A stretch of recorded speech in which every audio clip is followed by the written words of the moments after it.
Supreme court ने लोकसभा में विपक्ष के नेता राहुल गांधी के ऊपर बहुत कड़ी टिप्पणी की और यह कहा कि जब सीमाओं पे भारत चीन का युद्ध चल रहा था, झड़प चल रही थी, तो आपने इस मुद्दे को, जहां पे सैनिकों का बलिदान हो रहा था, आपने इस मुद्दे को अपनी भारत जोड़ो यात्रा के दौरान बहुत ही व्यंग्यात्मक तरीके से क्यों उठाया? आपने बिना साक्ष्यों के, बिना सबूतों के ये क्यों कहा कि 2000 स्क्वायर किलोमीटर की जमीन अरुणाचल प्रदेश में चीन ने कब्जा कर ली है? आपने इस तथ्य को सोशल मीडिया पे क्यों लिखा बिना किसी सबूत के? अगर आप विपक्ष के नेता हैं तो आपको यह मुद्दा संसद में उठाना चाहिए था। अभिव्यक्ति की आजादी का मतलब यह नहीं है कि कुछ भी कहा जाए और बोला जाए। और इस कड़ी टिप्पणी के बाद लोगों ने सवाल उठाना शुरू कर दिया कि भाई सुप्रीम कोर्ट ऐसा कैसे कर सकता है?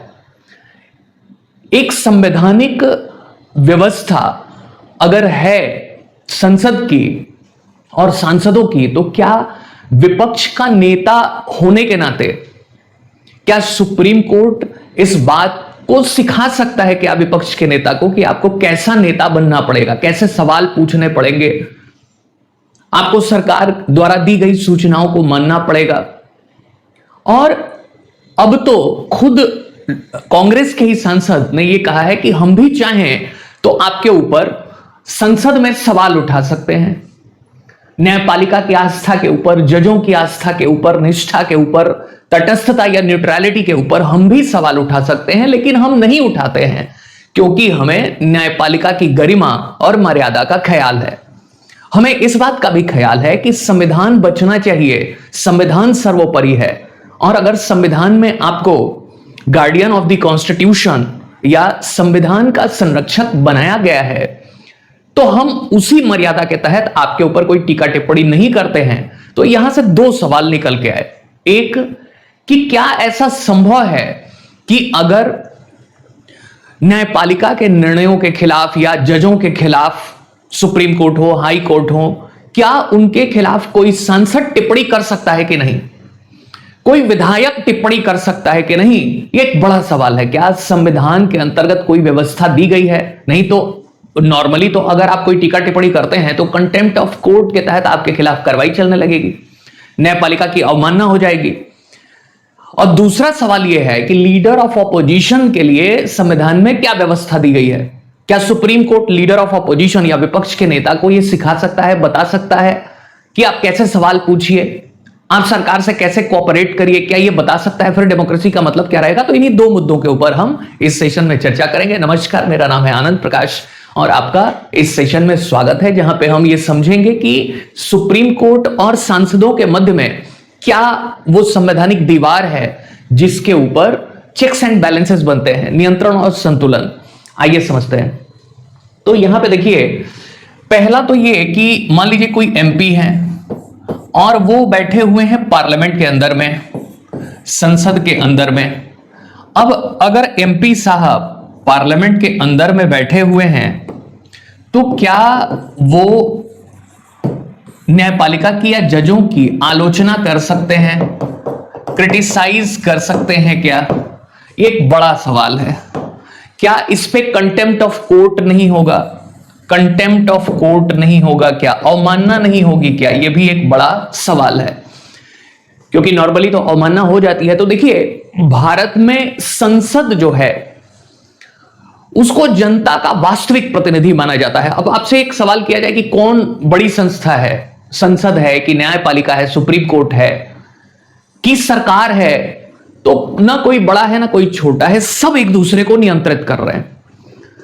अगर जैसे जस्टिस वर्मा के मामले में देखिए कि खुद संसद के अंदर में महाभियोग चलाने की प्रक्रिया चल रही है और पूरी भी हो जाएगी। पहली बार कोई जज बनेंगे जो कि महाभियोग से हटाए जाएंगे, रिमूवल होगा। महाभियोग शब्द तो खाली राष्ट्रपति के लिए यूज होता है, लेकिन व्यवहार में, मीडिया में हर जगह पे महाभियोग लिख देते हैं और हम बोल भी देते हैं। लेकिन इंपीचमेंट शब्दावली केवल किसके लिए यूज होती है?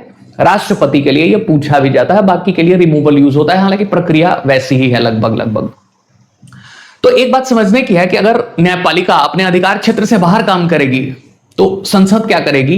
रिमूवल के माध्यम से जजों को नियंत्रित कर सकती है। अगर सरकार बाहर काम करेगी अपने अधिकार क्षेत्र से तो न्यायपालिका उसके ऊपर टिप्पणी दे सकती है। संसद भी कंट्रोल करती है सरकार को, विपक्ष के लोग बैठते हैं, वो सवाल पूछते हैं तो सरकार कंट्रोल होती है। संसद चाहे तो न्यायपालिका के ऊपर भी टिप्पणी कर सकते हैं। अब सवाल यह है कि क्रिटिसाइज कर सकते हैं कि नहीं, क्या संविधान में कोई व्यवस्था दी गई है? तो देखिए, संविधान में नियम बनाए गए हैं, उन्हीं को अनुच्छेद या आर्टिकल कहते हैं। अनुच्छेद मतलब कानून समझिए, नियम समझिए। तो अनुच्छेद 105 कहता है कि प्रिविलेज ऑफ पार्लियामेंटेरियंस, अनुच्छेद 105 कहता है कि प्रिविलेजेस। अब ये प्रिविलेजेस क्या है, विशेषाधिकार क्या है एमपी का? तो कई सारे विशेषाधिकार होते हैं कि जैसे कोई क्रिमिनल केस हो जाए तो आप अगर सदन चल रहा है तो आपको स्पीकर या चेयरमैन से पूछना होगा, ये सब भी अधिकार है। लेकिन जो अभी इस मामले से संबंधित अधिकार है वो बड़ा महत्वपूर्ण है कि अगर सदन के अंदर में, इनसाइड द पार्लियामेंट, ये मान लीजिए पार्लियामेंट है, अगर ये पार्लियामेंट है और पार्लियामेंट का सेशन चल रहा है, सत्र चल रहा है, तो हम इसको इनसाइड बोल देते हैं, इनसाइड द पार्लियामेंट। आप इसके अंदर बैठे हुए हैं, यहां आ गए एमपी। अब एमपी ने यहां पे कोई मुद्दा उठा दिया, चर्चा कर दी। सदन चलने के दौरान एमपी ने यह कह दिया कि भाई फला वाला जज ठीक नहीं है, सुप्रीम कोर्ट कैसे बोल सकता है विपक्ष के नेता के बारे में, सुप्रीम कोर्ट कैसे सिखा सकता है, आलोचना कर सकता है। तो यहां अगर सदन की प्रक्रिया के दौरान, प्रोसीजर के दौरान कोई डिबेट होती है, डिस्कशन होती है, और अगर सांसद ये सवाल खड़ा कर देते हैं कि जज साहब की निष्ठा ठीक नहीं है, न्यूट्रलिटी ठीक नहीं है, तो इसके ऊपर कोई भी कंटेम्प्ट नहीं होगा। यह संविधान का रूल है, यह संसद का विशेषाधिकार है, इसके ऊपर कोई कार्रवाई नहीं होगी, नो कंटेम्प्ट, इसके ऊपर कोई अवमानना नहीं होगी। यह संविधान के अंतर्गत दिया हुआ अधिकार है कि इसके ऊपर कोई कंटेम्प्ट नहीं होगा। अब सवाल यह है कि अगर एमपी साहब आउटसाइड पार्लियामेंट आ गए, अगर बाहर आ गए, आउटसाइड आ गए, तो क्या आउटसाइड में बाहर आने के बाद क्या वो आलोचना कर सकते हैं? क्या एमपी साहब क्या आलोचना कर सकते हैं बाहर? संसद के अंदर तो उनको सुरक्षा मिल गई कि कोई कॉन्टेम्प्ट नहीं होगा, ये संविधान में ही लिखा है, कोई अवमानना नहीं होगी, कोई कानूनी प्रक्रिया नहीं चलेगी। लेकिन क्या यहां पे आउटसाइड में बाहर आने के बाद, जैसे मान लीजिए कि एमपी ने प्रेस कॉन्फ्रेंस कर दिया, प्रेस को बुला लिया, या मान लीजिए कि सोशल मीडिया या मीडिया में, सोशल मीडिया आजकल एक नया टूल है, ट्विटर पे, फेसबुक पे, ऐसा कुछ लिख दिया सोशल मीडिया में, या अपनी रैलीज में या कोई जनसभा हो उसमें इन्होंने क्रिटिसाइज कर दिया, तो अगर पब्लिकली क्रिटिसाइज किया है तो कंटेम्प्ट बनेगा, कंटेम्प्ट बनेगा, यस, तब जाके अवमानना होगी। लेकिन अगर संसद के अंदर में उन्होंने कोई बात कही है एमपी ने, तो कोई अवमानना नहीं होगी। तो इसी बात को लेकर कांग्रेस सांसद ने कहा कि हम भी चाहें तो आपके ऊपर सवाल उठा सकते हैं, आपकी निष्ठा के ऊपर सवाल उठा सकते हैं, लेकिन हम उठाएंगे नहीं सदन के अंदर में। क्यों? क्योंकि इससे न्यायपालिका की गरिमा गिरेगी और आप जो है, सुप्रीम कोर्ट नहीं बताएगा कि लीडर ऑफ अपोजिशन को कौन से सवाल सुनने चाहिए। अब जो सुप्रीम कोर्ट की 2 सदस्यीय बेंच थी, जस्टिस दीपांकर दत्ता और जस्टिस ऑगस्टीन मसीह की, इन्होंने ही इस बारे में फैसला दिया। अब वो टिप्पणी है, कोई आज्ञा नहीं है, कोई एक सख्त टिप्पणी भी देती है सुप्रीम कोर्ट, तो कोई आज्ञा नहीं है, बल्कि उन्होंने राहत ही दिया है कि इस मामले में एक केस किया गया था कि आपने भारत जोड़ो यात्रा के दौरान जब सीमा पे झड़प चल रही थी, हमारे 20 जवान शहीद हो गए, उस दौरान आपने उल्टे सीधे आरोप लगाए भारत की सरकार के खिलाफ और बिना किसी साक्ष्य के, तो इससे भारतीय सेनाओं का क्या हुआ है, एक तरीके से मोरल डाउन हुआ है। इस तरीके की थी बातें जो हाई कोर्ट में थी, तो सुप्रीम कोर्ट ने राहत दे दी, कहा कि भाई इसके ऊपर कोई कार्रवाई नहीं चलेगी, लेकिन उन्होंने टिप्पणी जरूर की कि आप जो है थोड़ा नर्म लहजे को अख्तियार करें। और इसके पहले भी जस्टिस दीपांकर दत्ता की बेंच ने ही वीडी सावरकर वाले मसले पे भी राहुल गांधी को कहा था कि आप हमारे स्वतंत्रता सेनानियों का अपमान नहीं कर सकते। लेकिन एक सवाल यह भी है कि अब मान लीजिए कि अगर कोर्ट लीडर ऑफ अपोजिशन को यह बता रहा है कि आप जो है जबान को सही से यूज करें, आप ठीक से शब्दों की चयन करें, तो बात तो सही है, लेकिन क्या यह चयन सरकार के लिए भी होना चाहिए? यह भी एक बड़ा सवाल है। जैसे सरकार में बैठे हुए लोग कई बार मिलिट्री के नाम का यूज करते हैं वोट के लिए, रूलिंग पार्टी के लोग मिलिट्री का ड्रेस पहन के जुलूस निकाल देते हैं, जैसे पुलवामा हमले के बाद किया गया था, जैसे इस तरीके की घटनाएं दिखी, बड़े बड़े होर्डिंग्स, बैनर्स, पोस्टर्स सरकार के लग जाते हैं। जो ऑपरेशन सिंदूर चला उसमें जगह जगह क्रेडिट लेने की कोशिश की गई। जवाहरलाल नेहरू जो पूर्व प्रधानमंत्री हैं और स्वतंत्रता सेनानी भी थे, 9 साल जेल में बिताए, तो उनको लेके भी काफी सारी सख्त टिप्पणियां की जाती हैं, अमर्यादित टिप्पणियां की जाती हैं रूलिंग पार्टी के द्वारा। तो उस पे तो वो भी तो स्वतंत्रता सेनानी हैं, तो क्या उनके ऊपर अगर कोई टिप्पणी की जा रही है तो क्या उसको संज्ञान में नहीं लेना चाहिए? जब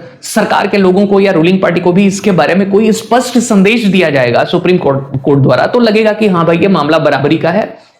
लेकिन किसी भी लहजे से विपक्ष के नेता को तो मर्यादित रहना ही चाहिए, लेकिन सरकार को भी मर्यादित रहना चाहिए, रूलिंग पार्टी को भी मर्यादित रहना चाहिए। मर्यादा सबके लिए, नियम समान होना चाहिए। यह बात है, तब जाके लगेगा कि न्यायपालिका तटस्थ है और ये बात है। खैर, इस मसले को लेके चर्चा हो रही है। सुप्रीम कोर्ट ने कोई ऐसा नहीं, कोई आदेश नहीं जारी किया है, कोई ऐसी जबरदस्ती नहीं की है, खाली एक टिप्पणी की है, लेकिन उसकी चर्चा जरूर हो रही है मीडिया के अंदर में। यह मामला हर जगह पे उठाया गया। अब दूसरी बात यह है कि क्या सुप्रीम कोर्ट इस तरीके की टिप्पणी कर सकता है? बिल्कुल कर सकता है, क्योंकि सुप्रीम कोर्ट को गार्डियन ऑफ द कॉन्स्टिट्यूशन कहा गया है। सुप्रीम कोर्ट क्या है? एक संरक्षक है किसका? संविधान का। ये तो इसमें कोई संदेह ही नहीं है कि सुप्रीम कोर्ट संरक्षक है। अगर सरकारें अगर कार्य न करें संविधान के हिसाब से, तो सुप्रीम कोर्ट तुरंत उस पर टिप्पणी कर सकता है और उसको संज्ञान में ले सकता है। तो जवाब है यस। क्या सुप्रीम कोर्ट इस तरीके की कोई टिप्पणी कर सकता है, इस तरीके की कोई आदेश जारी कर सकता है? तो जवाब है यस, बिल्कुल कर सकता है, इसमें कोई संदेह नहीं होना चाहिए। अब सवाल यह है कि सुप्रीम कोर्ट ने यह कहा कि भाई आपको स्वतंत्रता तो दी गई है, आर्टिकल 19(1) में कहा गया है कि freedom of speech and expression, आपको स्वतंत्रता तो मिली है, आपको विचार और अभिव्यक्ति की स्वतंत्रता तो मिली है। इसका मतलब यह नहीं कि आप कुछ भी बोलेंगे। और इसके ऊपर कंट्रोल क्या है? कहा गया कि आपको स्वतंत्रता तो है विचार और अभिव्यक्ति की, लेकिन कंट्रोल क्या है? कंट्रोल है नेशनल सिक्योरिटी, कि अगर आपका कार्य नेशनल सिक्योरिटी को बाधित कर रहा है, और संभवतः यही रीजन है कि सुप्रीम कोर्ट ने यह टिप्पणी की है कि अगर युद्ध चल रहा हो, कोई स्थिति हो इस तरीके की, तो कोई भी नेता हो उसको देश के पक्ष में बोलना चाहिए, उसी समय सवाल नहीं खड़े करने चाहिए। और कई बार यह सही भी लगता है, और इस बात से सबक लेते हुए विपक्ष ने ऑपरेशन सिंदूर के दौरान एकता दिखाई थी, जो कि बहुत अच्छी बात है। तो नेशनल सिक्योरिटी, राष्ट्रीय सुरक्षा के मसले पे पब्लिक ऑर्डर, मतलब कि लोक व्यवस्था, कानून व्यवस्था, लोक व्यवस्था को कोई भंग ना करे, इसको देखते हुए सुप्रीम कोर्ट रोक लगा सकता है। और डिसेंसी, एक तरीके से शिष्टाचार, कोई अश्लीलता ना फैलाए, कोई समाज में कोई हेट स्पीच ना करे पब्लिक ऑर्डर को बिगाड़ने के लिए, तो ये सब मामलों को लेके सुप्रीम कोर्ट जरूर क्या कर सकता है? कार्रवाई कर सकता है, उसका अधिकार है, इसमें कोई टीका टिप्पणी नहीं है। तो सुप्रीम कोर्ट सबको बोल सकता है, वो प्रधानमंत्री को भी बोल सकता है, रूलिंग पार्टी को भी बोल सकता है, विपक्ष को भी बोल सकता है। क्यों नहीं बोल सकता? क्योंकि संविधान में ही अधिकार दिया है संरक्षक के रूप में। अब सवाल यह है कि जो लीडर ऑफ ऑपोजिशन है, leader of opposition Rahul Gandhi, तो देखिए लीडर ऑफ ऑपोजिशन बनने के लिए कुल सदन की जो, जैसे मान लीजिए लोकसभा में 543 मेंबर्स हैं, तो कम से कम मिनिमम कितना होना चाहिए? मिनिमम 10% होना चाहिए, मिनिमम 10% होना चाहिए आपके पास सीट, तब जाके आप लीडर ऑफ ऑपोजिशन बनेंगे। तो ये 99 सीटें हैं इस बार कांग्रेस के पास, पहले 47 ही थी, उसके पहले भी 50-52 थी। तो 10 साल से तो कांग्रेस थी नहीं। इस बार 2024 के चुनाव में 99 सीट्स जीत के पहली बार लीडर ऑफ ऑपोजिशन आए हैं 10 साल बाद। तो 10 साल बाद अगर ये आए हैं तो खुशी तो है ही, और थोड़ा सा जोश भी है, क्योंकि 47 सीटों से सीधे 99 सीटें हो गई, डबल हो गया। तो यहां पे leader of opposition Rahul Gandhi हैं, और लीडर ऑफ ऑपोजिशन का पद देखिए संविधान में तो कहीं नहीं है। अगर आपसे पूछा जाए कि क्या ये कॉन्स्टिट्यूशनल बॉडी है, कॉन्स्टिट्यूशनल पोस्ट है, तो आपका जवाब होना चाहिए नहीं। संविधान में इसके बारे में कहीं नहीं लिखा है। एक स्टैट्यूटरी बॉडी है, एक संसद के द्वारा बनाई गई संस्था है। स्टैट्यूटरी बॉडी मतलब क्या होता है? वैधानिक संस्था, विधि द्वारा स्थापित। तो इसके लिए ये 1977 में एक कानून बना था, कानून था कि सैलरी एंड अलाउंसेस, जब इंदिरा गांधी की सरकार हट गई थी और मोरारजी देसाई प्रधानमंत्री बने थे, तो उसी समय पहली बार महसूस किया गया कि विपक्ष के नेता के पद को वैधानिक आधार दिया जाना चाहिए, नहीं तो लोकतंत्र में समस्या हो सकती है। तो salary and allowances of leaders of opposition in parliament act 1977, तो ये 1977 में एक एक्ट बना और कहा गया कि जो भी लीडर ऑफ ऑपोजिशन बनेगा उसको कैबिनेट मिनिस्टर का रैंक होगा, कैबिनेट रैंक होगा। जो कैबिनेट मिनिस्टर केंद्र सरकार में होते हैं वही रैंक होगा, वही सेम सैलरी होगी, वही अलाउंसेस होंगे, वही पेंशन होगी और वही स्टाफ होगा, सारी फैसिलिटीज होंगी। तो इससे अंदाजा लगाइए कि एक बहुत बड़ा पद है लोकतंत्र में, डेमोक्रेसी के लिए ये जो विपक्ष के नेता का पद है बहुत बड़ा है। और इसीलिए सरकार खुश थी पहले कि 10 साल तक कोई रहा ही नहीं। इसके पहले भी 1980 से लेकर 89 तक कोई भी विपक्ष में नहीं था। अब देखिए, पहली बार तो अगर देखा जाए तो 1969 में, यहां पे 1977 में यशवंत राव कांग्रेस में ही जो है हार गई थी, तो यशवंत राव जो है लीडर ऑफ ऑपोजिशन बने। और 1969 में कांग्रेस दो भागों में बट गई थी, कांग्रेस इंदिरा गांधी और कांग्रेस पार्टी, कांग्रेस ओ करके। तो ये जो फर्स्ट लीडर ऑफ ऑपोजिशन है, फर्स्ट लीडर ऑफ ऑपोजिशन 1969 से 1971 तक ये है राम सुभाग सिंह। लोकसभा में ये लीडर ऑफ ऑपोजिशन थे राम सुभाग सिंह, और राज्यसभा में नित्यानंद मिश्रा, ये भी 1969 से 71 तक। तो लीडर ऑफ ऑपोजिशन का काम तो नहीं दिया गया है, इनका कोई वर्क है क्या, कोई कार्य है क्या, तो कहीं लिखा तो नहीं है। लेकिन एक पार्लियामेंट्री एक व्यवस्था है कि पार्लियामेंट्री व्यवस्था क्या है कि भाई लीडर ऑफ ऑपोजिशन क्या करेगा, सरकार की नीतियों की आलोचना करेगा और सरकार के ऊपर कंट्रोल लगाएगा, जनता की आवाज बनेगा, पॉलिसीज की समीक्षा करेगा, डिबेट करेगा। और कुछ और अधिकार दिए गए हैं, जैसे कि चीफ इलेक्शन कमिश्नर के सिलेक्शन में सहायता करेगा, चीफ इंफॉर्मेशन कमिश्नर के सहायता करेगा सिलेक्शन में, सीबीआई की जो डायरेक्टर होंगे उनके सिलेक्शन में सहायता करेगा, जो नेशनल ह्यूमन राइट्स कमीशन है, मानवाधिकार आयोग, उसमें वो सहायता करेगा, सीवीसी सेंट्रल विजिलेंस कमीशन जो भ्रष्टाचार की जांच करता है उसमें सहायता करेगा। यहां तक कि कोई भी महत्वपूर्ण निर्णय में प्रधानमंत्री क्या करेंगे, वो बुलाएंगे विपक्ष के नेता का और बातचीत करेंगे। तो ये सारी बातें जो है इस तरीके से की गई हैं। तो यहां पे एक स्पष्ट अधिकार दिया गया है किसको, विपक्ष के नेता को, कि आप इस तरीके से क्या करेंगे, अपने काम को करेंगे। तो आलोचना तो हथियार है विपक्ष के नेता का, जरूर शब्दावली का ख्याल रखना चाहिए, लेकिन अगर विपक्ष के नेता आलोचना नहीं करेंगे तो सरकार तो कंट्रोल में नहीं आने वाली है। ये एक बड़ा सवाल है। और अगर शब्दों की मर्यादा की बात है तो ये तो सबको रखना चाहिए, चाहे विपक्ष का नेता हो, चाहे ना हो, चाहे कोई आम व्यक्ति हो, चाहे सांसद हो, तो बड़ी जिम्मेदारी है, रूलिंग पार्टी की तो उससे भी बड़ी जिम्मेदारी है।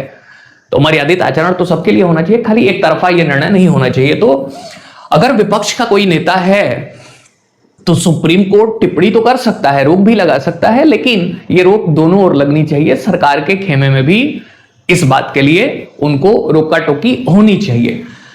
अब सवाल यह है कि सुप्रीम कोर्ट ने यह भी कहा कि अगर आप सच्चे भारतीय होते राहुल गांधी तो आप ऐसा नहीं करते। तो क्या ट्रू इंडियन की कोई डेफिनेशन है, कि कोई परिभाषा है? तो जवाब है, न सुप्रीम कोर्ट ने आज तक कोई परिभाषा दी है, न संविधान में कहीं कोई परिभाषा है। कोई डेफिनेशन है सुप्रीम कोर्ट में? जवाब है नहीं। क्या संविधान में कोई परिभाषा है? जवाब है नहीं। क्या पार्लियामेंट ने आज तक ट्रू इंडियन की कोई परिभाषा दी है? जवाब है नहीं। तो कौन होगा ट्रू इंडियन? और इस बात को कहना थोड़ा ठीक नहीं होगा, क्योंकि ट्रू इंडियन जो भी भारत में रह रहा है, जो भी यहां की व्यवस्था में टिका हुआ है, तो और खास करके कोई राजनीतिक दल और उसके प्रतिनिधि, तो उनको तो इंडियन होना ही पड़ेगा, यह अपरिहार्य शर्त है, क्योंकि उनकी राजनीति का ग्राउंड ही भारत है और भारत के लोग हैं, भारत का संविधान उनको अधिकार देता है। तो यह सवाल थोड़ा अजीबोगरीब तो लग रहा है कि आप ट्रू इंडियन होते तो। अब ये कैसे पता लगा कि वो ट्रू इंडियन नहीं है, यही सबसे बड़ा मुद्दा है। हर एक व्यक्ति जो संविधान में विश्वास रखता है, जो देश की व्यवस्था में विश्वास रखता है, न्याय में विश्वास रखता है, सेक्युलरिज्म में विश्वास रखता है, अगर वो देश में किसी भी तरीके की एकता में विश्वास रखता है तो वो इंडियन है। इंडियन होने की परिभाषा क्या है, ये थोड़ा ये सवाल थोड़ा समस्याजनक है कि ट्रू इंडियन होना अब कोर्ट कैसे निर्धारित करेगा, ये एक बड़ा सवाल है। खैर, तो अगर इन सारे मुद्दों को डिस्कस करें तो देखें कि देखिए न्यायपालिका के पास यह अधिकार है कि वो समीक्षा कर पाए और टिप्पणी दे पाए, इसमें कोई संदेह नहीं है। लेकिन न्यायपालिका को सत्तारूढ़ दल और विपक्ष दोनों को कंट्रोल करना चाहिए, तब जाके कुछ बात बनेगी और न्याय संगत ये विचार लगेगा, मतलब हमें लगेगा। और माननीय जजों ने जो कहा वो भी बात ठीक है कि भाई थोड़ा सा अपने विचारों को ठीक रखना चाहिए। अब युद्ध की स्थिति में आप देखिए, जैसे ऑपरेशन सिंदूर चल रहा था तो कोई भी उल्टा सीधा कहेगा कि ये हो गया वो गया, युद्ध में नुकसान होते रहते हैं तो थोड़ा बुरा तो लगेगा। तो लेकिन यह भी ध्यान देना है कि अब इसके लिए कॉन्टेम्प्ट ना चले या इसके लिए कोई टीका टिप्पणी ना हो, और ये टिप्पणी दोनों ओर से हो कि भाई हमारे अतीत के प्रतीकों के ऊपर, स्वतंत्रता सेनानियों के ऊपर और लोकतांत्रिक गरिमा के ऊपर रूलिंग पार्टी, सत्तारूढ़ दल, उसके नेता और विपक्ष सब लोग बराबरी का ध्यान दें। तो ये पूरा सेशन आपको कैसा लगा, ये विचार कैसा लगा? क्या राहुल गांधी के ऊपर और एक्शन होना चाहिए, उनके ऊपर कार्रवाई होनी चाहिए, संसद से बेदखल कर देना चाहिए, या इसके ऊपर सरकार के लोगों को भी जवाबदेह बनना चाहिए, सुप्रीम कोर्ट को सबको बराबरी से निर्देशित करना चाहिए, टिप्पणी करनी चाहिए? आपको क्या लगता है? तब जाके हमारी डेमोक्रेसी मजबूत होगी। मजबूती के लक्षण क्या है? जब एक सशक्त विपक्ष होगा, स्ट्रांग अपोजिशन होगा, तो ही एक स्ट्रांग डेमोक्रेसी बन पाएगी। आपको क्या लगता है? अब कमेंट में जरूर लिखिएगा, जिससे कि एक मोटिवेशन मिलता है और भी इस तरीके की चर्चाएं हम आगे करते रहेंगे। अगर ये वीडियो पसंद आई हो, ये सेशन पसंद आया हो, तो आप इसको लाइक करिए, सब्सक्राइब करिए, शेयर करिए और कमेंट में बताइएगा जरूर कि आपको ये कैसा लगा, क्या विचार हैं आपके। धन्यवाद, नमस्कार, थैंक यू।